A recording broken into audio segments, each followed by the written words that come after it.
কিন্তু চলে এসেছি ওয়াও বিরিয়ানিতে। দাদা এটা কি নতুন দোকান? নতুন দোকান। দেখুন দোকানটা কোথায় দাদা একটু বলো আগে। মধ্যমগ্রাম একদম স্টেশনের পাশে। এই যে ওভার ব্রিজ একদম এটা হচ্ছে ব্রিজ, রেল ব্রিজ, শনি মন্দিরের ঠিক পাশে। শনি মন্দিরের ঘাট। দেখো শনি মন্দির। হাতটা তুমি এক জায়গায় স্টিল থাকো। দাঁড়াও। কত কেজি ঘি যাবে? মধ্যমগ্রাম মানে তো কেজি কেজি ঘি। তুমি কত কেজি ঘি দিচ্ছ? আর বেশি নাই, 500 গ্রাম আছে আর নিচে আছে। আচ্ছা, ওই 1 কেজি পরিমাণ মতো দিচ্ছ তাই তো? পরিমাণ মতো দেখুন, একদম একদম। মধ্যমগ্রাম মানে কেজি কেজি ঘি তাই তো? দেখুন আর আজকে কিন্তু চলে এসেছি ওয়াও বিরিয়ানিতে। এখানে কিন্তু এই যে ঐতিহাসিক দীর্ঘ প্রতীক্ষার পর দেখুন এই যে খুলে গেল হচ্ছে বিরিয়ানি হাড়ি। হাড়ি খুলে গেছে। দেখুন দেখুন এবার কিন্তু সেই ঐতিহাসিক মুহূর্তে ঘি ঢালা হবে। হ্যাঁ এই যে পুরো হচ্ছে ঘি। 500 কি পুরো যাবে ঘি আছে। দাদা? 500 গ্রাম কি পুরো যাবে? আর কত কেজি মানে রাইস আছে এখানে? এখানে 10-11 কিলো মতো। 10 চিকেন মটন কি একই হাড়িতে?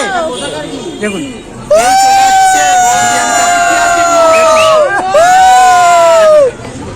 এই চলে গেল 500। এই কিন্তু পুরো ঘি